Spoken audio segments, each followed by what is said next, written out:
Natural makeup for mature faces. Up next, keep watching. All right, love. So this is my lovely model, and she is in today so that she can go to her grandson's wedding. So, of course, the grandmother of the groom has to be slaying. So right now I'm going to go ahead and prep her face with my e.l.f. primer. I love this primer, and now that they have the oil control and just the regular primer, I mean, it's a win-win. I like this because it actually just, to me, creates like a blanket, like a sheet on the actual skin itself, and I like to allow it to dry until it gets tacky. So while that is drying, I go ahead and start on eyebrows and eyes. So right now I'm penciling in her eyebrows, and they actually, after being arched, I arched them off camera, look really good. I'm just going to go ahead and define them just a little bit more so they stand out, and also to just kind of cover in any little gray stubbles that she has in there, because sometimes the gray makes the eyebrows look not as clean, so to speak, because they're a little transparent. So this is just going to help with that, and you don't have to. This is just what I chose to do since she was predominantly black in her eyebrows anyway. Then I used my little spoolie just to kind of clean up any areas where it was a little too heavy, and then I'm going in with this flat tapered brush, and I'm applying some concealer. Now when you're dealing with mature skin, you don't want to do anything too loud when it comes to their makeup. You want to keep it as natural as possible. The more natural it looks, the more youthful they look, and that's the trade-off. That's what we want here. So they're not trying to be, head turning, what is that going on? They're trying to be head turning, like, yes mama, you got it going on. So I am using, I believe this is probably Beautiful Bronze by LA Pro, and as you see, the shade isn't too far off from her natural skin tone, and that is the way to go. I did not conceal above her brows, or actually I did, I'm sorry, but very lightly. I apologize, I thought that I got the shadow where I did her V area and her crease, but I did not record that. So I thought the camera was on and it wasn't. So right now I'm just putting some lid color onto her lid with a light shimmer. And you want to keep this kind of close to shade as well. This helps keep it more age appropriate while still giving a nice little pop of glam. Now with my gel liner, I'm going to go ahead and apply this as closest to her lash line as I can. You want to make sure you don't go too high up on this, especially for more mature skin, because if the lid's all hooded and they droop a little bit lower, you don't want to risk getting some of this on that upper lid or it looking too charcoaly around the eyes. This still gives just a natural defined line, but it also allows you to still be soft around the face. So now I'm adding some foundation onto her skin, and I'm using two different shades. I'm not sure if you could really tell, but both a little bit darker than her skin tone and then a little bit lighter. With my tapered foundation brush, I'm just going to go ahead and paint that in, and I like the smooth strokes that this gives. Also the coverage, and this makeup I'm using is actually by Mary Kay, so it's not a full coverage makeup, it's actually more medium coverage, but I mean this thing just glides on so smoothly, and as you can see, she has great skin. I mean, honestly, the only thing the makeup is going to do is enhance it. She's not even dark, she doesn't have dark under eyes, so she was a perfect candidate as far as for this natural look.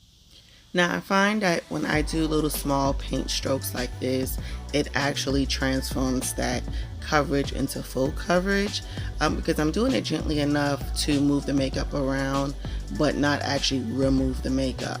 And so when you're doing it in this manner, it does give you a little bit more opaqueness to the actual skin, and then you can go in with your beauty blender and dab in any excess. This helps to push the product into the skin, but it also helps to give it that skin-like look. And I apologize, y'all, my camera, I don't know what was going on. I think it was me.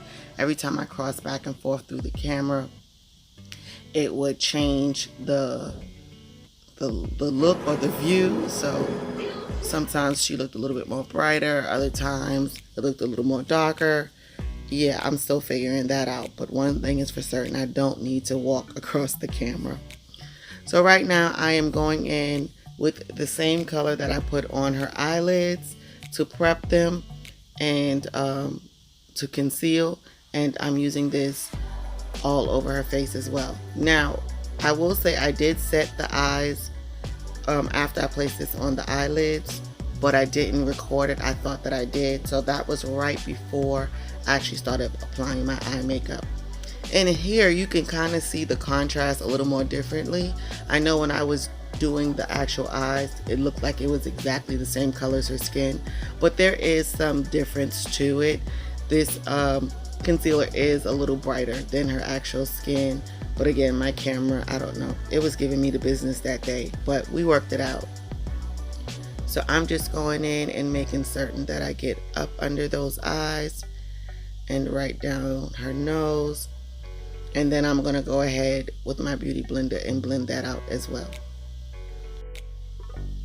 Now the key to the highlights is actually blending it all the way out. Usually if this was a younger model, I would leave it a little bit more brighter and a little bit more obvious.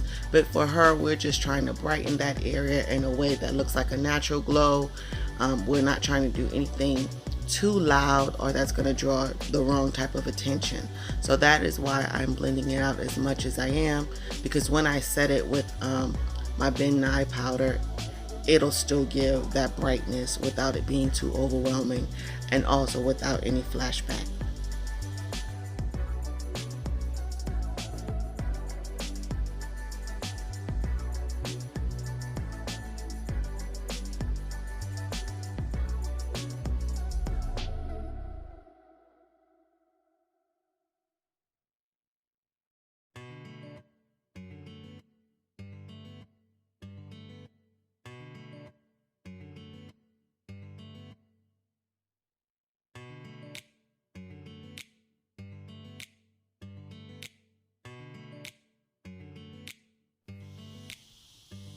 Now I'm adding that gel liner right underneath, and I'm making certain that I don't really get it into her waterline.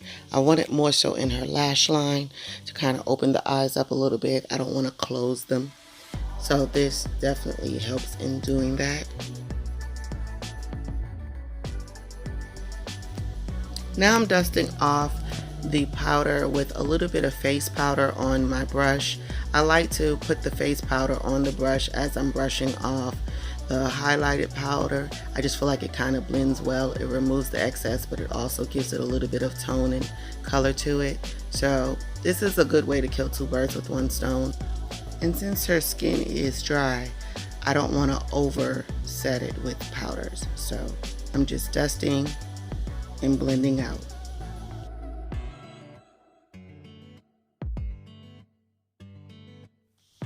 Now I'm dusting just a little bit of blush on her cheeks, warming her up a little bit, but not making it too loud again.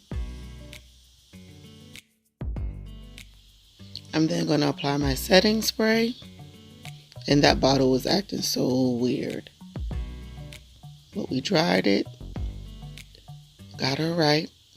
I'm now applying my lashes. Yes, Mama says she is wearing lashes, so I gladly obliged her. Now when applying her lip color, because I'm going with a deeper shade, I'm not going to line her lips.